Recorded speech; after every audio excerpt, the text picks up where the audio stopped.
வணக்கம். நீங்கள் இணைந்திருப்பது உதயன் டிஜிட்டல் வலையொலியின் பிரதான செய்திகளுடன். செய்தி தொகுப்பு உதயன் டிஜிட்டல் செய்தி பிரிவு. செய்திகளுடன் இணைந்திருக்கும் நான் லிஷா தரணீஸ்வரன். இலங்கை வரலாற்றில் பேரழிவை ஏற்படுத்திய சுனாமி அனர்த்தத்தை எதிர்கொண்டு இன்றுடன் 20 ஆண்டுகள் பூர்த்தியாகின்ற நிலையில் நாடளாவிய ரீதியில் விசேட நினைவேந்தல் நிகழ்வுகள் ஏற்பாடு செய்யப்பட்டுள்ளன. சுனாமி அனர்த்தத்தினால் உயிரிழந்த இலங்கையர்களை நினைவு கூறும் வகையில் இன்றைய தினம் காலை 9:25 முதல் 9:27 வரை நாடு முழுவதும் 2 நிமிடம் மௌன அஞ்சலி செலுத்துமாறு மக்களிடம் கோரிக்கை விடுக்கப்பட்டதுடன் இன்றைய தினம் தேசிய பாதுகாப்பு தினமாக பிரகடனப்படுத்தப்பட்டுள்ளது. அந்த வகையில் சுனாமி பேரலையின் 20வது ஆண்டு நினைவேந்தல் நிகழ்வு தெல்லிப்பளை துர்காபுரத்தில் இயங்கி வரும் சிற்பாளையம் கலைக்கூடத்தில் வரலாற்று பதிவான சுனாமி சிற்பத்தின் முன்பாக இன்று காலை 9:25 மணியளவில் நடைபெற்றதுடன் காலை 8:05 மணியளவில் வன்னி குரோஸ் மற்றும் சுனாமி நினைவேந்தல் அமைப்பின் ஏற்பாட்டில் சுனாமியால் உயிர் நீத்த ஆயிரக்கணக்கானவர்களின் உடல்கள் புதைக்கப்பட்டுள்ள புதுக்குடியிருப்பு அய்யனார் கோவிலடி பகுதியில் அமைக்கப்பட்டுள்ள சுனாமி நினைவாலயத்தில் 2 நிமிட மௌன அஞ்சலி செலுத்தப்பட்டதுடன் பொது சுடர் ஏற்றப்பட்டு அஞ்சலி நிகழ்வுகள் இடம்பெற்றன. கிளிநொச்சி வலய கல்வி பணிமனைக்கு முன்பாக நேற்று இரவு இடம்பெற்ற டிப்பர் விபத்தில் கஜன் அபிவர்ணி என்ற 2 வயது பாலகி உயிரிழந்துள்ளார். அந்த பாலகியின் பெற்றோரான வரதீஸ்வரன் கஜன் யாழினி மற்றும் 6 வயது சகோதரியான இசைநிலா ஆகியோர் படுகாயங்களுடன் மருத்துவமனையில் சேர்க்கப்பட்டுள்ளதுடன் அவர்களில் ஒருவர் மேலதிக சிகிச்சைக்காக யாழ்ப்பாணம் போதனா மருத்துவமனைக்கு மாற்றப்பட்டுள்ளார். விபத்தை ஏற்படுத்திய டிப்பர் சாரதி மது போதையில் இருந்துள்ளதாகவும் அவர் பொதுமக்களால் மடக்கி பிடிக்கப்பட்டு முறையான கவனிப்பு வழங்கப்பட்டதை அடுத்து டிப்பர் சாரதி காயங்களுடன் மீட்கப்பட்டு போலீஸ் பாதுகாப்புடன் மருத்துவமனையில் சேர்க்கப்பட்டுள்ளார். சாரதியின் அசம்பந்தத்தால் ஏற்பட்ட இந்த அநியாய சாவை அடுத்து மக்கள் திரண்டு விபத்தை ஏற்படுத்திய டிப்பரை தாறுமாறாக தாக்கி நீண்ட போராட்டத்தின் பின்னர் டிப்பரும் போலீசாரின் பாதுகாப்பின் கீழ் கொண்டு வரப்பட்டுள்ளது. குறித்த பகுதியில் நேற்று இரவிரவாக பதற்றம் தொடர்ந்த நிலையில் சில மணி நேரம் போலீசார் கடமையில் ஈடுபடுத்தப்பட்டிருந்தமை குறிப்பிடத்தக்கது. பாதுகாப்பு படைகளின் பிரதானி ஜெனரல் சவேந்திர சில்வாவின் பதவி காலத்தை நீடிப்பது தொடர்பில் இன்னமும் தீர்மானிக்கவில்லை என்று அரசு அறிவித்துள்ளது. பாதுகாப்பு படைகளின் பிரதானியாக இருந்து வரும் ஜெனரல் சவேந்திர சில்வாவின் பதவி காலம் எதிர்வரும் 31ஆம் திகதியுடன் நிறைவுக்கு வருகின்றது. எனினும் தற்போது வரையில் அவரது பதவிக்காலம் நீடிக்கப்படுமா அல்லது அப்பதவிக்கு புதியவர் நியமிக்கப்படுவாரா என்பது தொடர்பில் எவ்விதமான அறிவிப்புகளும் வெளியிடவில்லை. இதேவேளை அமைச்சரவை பேச்சாளரான அமைச்சர் நலிந்த ஜெயதிச இந்த விடயம் சம்பந்தமாக கருத்து வெளியிடும் போது பாதுகாப்பு படைகளின் பிரதானி ஜெனரல் சவேந்திர சில்வாவின் பதவிக்காலம் சம்பந்தமாக இதுவரையில் எவ்விதமான தீர்மானங்களையும் எடுக்கவில்லை. அது தொடர்பில் விரைவில் தீர்மானம் எடுப்போம் என்றார். மேலும் இலங்கையின் 23வது ராணுவ தளபதியாக மேஜர் ஜெனரல் சவேந்திர சில்வா பதவி வகித்திருந்த நிலையில் 2022ஆம் ஆண்டு ஜூன் 1ஆம் திகதி பாதுகாப்பு படைகளின் பிரதானியாக முன்னாள் ஜனாதிபதி கோட்டாபய ராஜபக்சவினால் நியமிக்கப்பட்டார். அதன் பின்னர் கடந்த ஜூன் மாதம் 1ஆம் திகதி அவருடைய பதவிக்காலம் நிறைவுக்கு வந்திருந்த போது முன்னாள் ஜனாதிபதி ரணில் விக்ரமசிங்க இம்மாதம் 31ஆம் திகதி வரையில் பதவிக்காலத்தை நீடிப்பு செய்திருந்தமை குறிப்பிடத்தக்கது.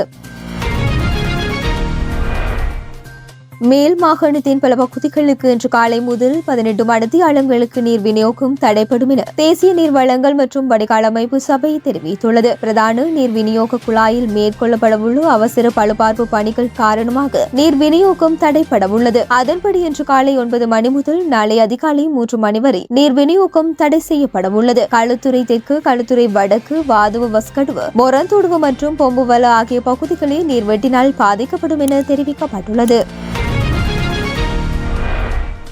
ஆசிரியர்கள் உட்பட அரசு துறை ஊழியர்களுக்கு அடுத்த வருடத்திற்குள் உறுதியான சம்பள உயர்வு வழங்கப்படும் என பொருளாதார அபிவிருத்தி பிரதி அமைச்சர் அனில் ஜெயந்த் பெர்னாண்டோ தெரிவித்துள்ளார். ஊடகங்களுக்கு கருத்து தெரிவித்து அவர் பிறக்கவிருக்கும் 2025ஆம் ஆண்டுக்கான வரவு செலவு திட்ட முன்மொழிவுகளில் சம்பள அதிகரிப்பு தொடர்பான முழு விவரங்களும் உள்ளடக்கப்படும் எனவும் மேலும் அரசு ஊழியர்களின் சம்பளத்தை உயர்த்துவதற்கு நாங்கள் வேலை செய்கின்றோம், அரசியல் லாபத்திற்காக அல்ல. ஆனால் நாட்டின் தற்போதைய பொருளாதார சூழ்நிலையில் மக்கள் கணிசமான இன்னல்களை எதிர்கொள்கின்றார்கள் என்பது அனைவருக்கும் தெரியும். தற்போதுள்ள சம்பளம் போதுமானதாக இல்லை எனவும் சம்பள அதிகரிப்பு அவசர தேவை எனவும் அவர் விளக்கியிருந்தார். மேலும் நாம் அனைவரும் அறிந்தது போல் முன்னைய அரசாங்கத்தால் நாட்டின் பொருளாதாரம் கடுமையாக பாதிக்கப்பட்டது. ஒரு பொறுப்பான நிர்வாகம் என்ற வகையில் 2026 வரை மக்களை பொறுமையாக காத்திருக்க வேண்டும் என்று நாங்கள் கூற முடியாது. நாங்கள் அத்தகைய அணுகுமுறையை எடுக்கவில்லை. எனவே அடுத்த ஆண்டுக்குள் உறுதியான சம்பள உயர்வு கிடைக்கும் என்ற நம்பிக்கையை மக்கள் தக்க வைத்துக் கொள்ள முடியும் என்றார். சென்னை அண்ணா பல்கலைக்கழக வளாகத்தில் மாணவி ஒருவர் பாலியல் வன்கொடுமை செய்யப்பட்ட சம்பவம் பெரும் பரபரப்பை ஏற்படுத்தியுள்ள நிலையில் தமிழகத்தில் பெண்களுக்கு பாதுகாப்பில்லை என அமமுக பொதுச் செயலாளர் டிடிவி தினகரன் தெரிவித்துள்ளார். இது குறித்து அவர் தனது எக்ஸ் தளத்தில் வெளியிட்டுள்ள பதிவில், சென்னை அண்ணா பல்கலைக்கழக வளாகத்திற்குள் மாணவி ஒருவர் அடையாளம் தெரியாத சிலரால் பாலியல் தொந்தரவுக்கு உள்ளாகி இருப்பதாக வெளியாகி இருக்கும் செய்திகள் மிகுந்த அதிர்ச்சி அளிக்கின்றன. இந்தியாவின் தலை சிறந்த பல்கலைக்கழகங்களில் ஒன்றாக திகழும் அண்ணா பல்கலைக்கழகத்தில் நடைபெற்ற இந்த விரும்பத்தகாத சம்பவம் அப்பல்கலைக்கழகத்தில் கல்வி கற்கும் ஒட்டுமொத்த மாணவிகளின் பாதுகாப்பையும் கேள்விக்குறியாக்கியுள்ளது. மாநிலத்தின் தலைநகரில் உள்ள அண்ணா பல்கலைக்கழக வளாகத்திற்குள் மாணவிக்கு நடைபெற்றிருக்கும் இந்த சம்பவம் தமிழகத்தில் அனைத்து இடங்களிலுமே பெண்களுக்கு பாதுகாப்பில்லை என்பதையே மீண்டும் மீண்டும் வெளிச்சம் போட்டு காட்டுகின்றது. எனவே பல்கலைக்கழக வளாகத்திற்குள் மாணவியை பாலியல் தொந்தரவுக்கு உள்ளாக்கியவர்கள் மீது கடுமையான நடவடிக்கை எடுப்பதோடு இனிவரும் காலங்களில் மாணவிகள் அனைவரும் பாதுகாப்பான சூழலில் கல்வி பயில்வதை உறுதி செய்ய வேண்டும் என அண்ணா பல்கலைக்கழக நிர்வாகத்தையும் தமிழக அரசையும் வலியுறுத்துகின்றேன் என குறிப்பிடப்பட்டுள்ளது.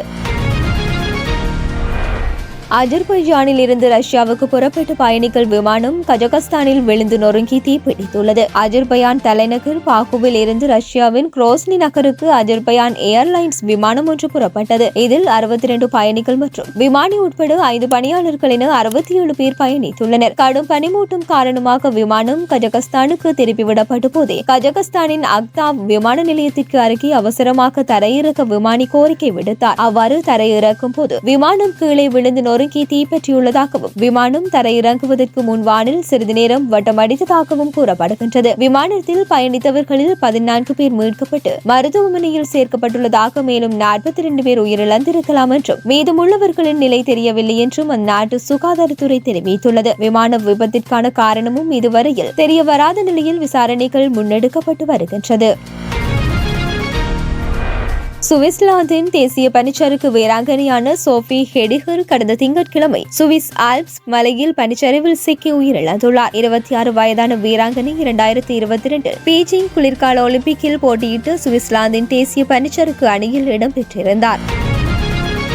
இத்துடன் உதயன் டிஜிட்டல் வலையொலியின் பிரதான செய்திகள் நிறைவடைகின்றன. தொடர்ந்தும் செய்திகளை உடனுக்குடன் அறிந்து கொள்ள எமது உதயன் டிஜிட்டல் வலையொலி பக்கத்துடன் இணைந்திருங்கள். வணக்கம்.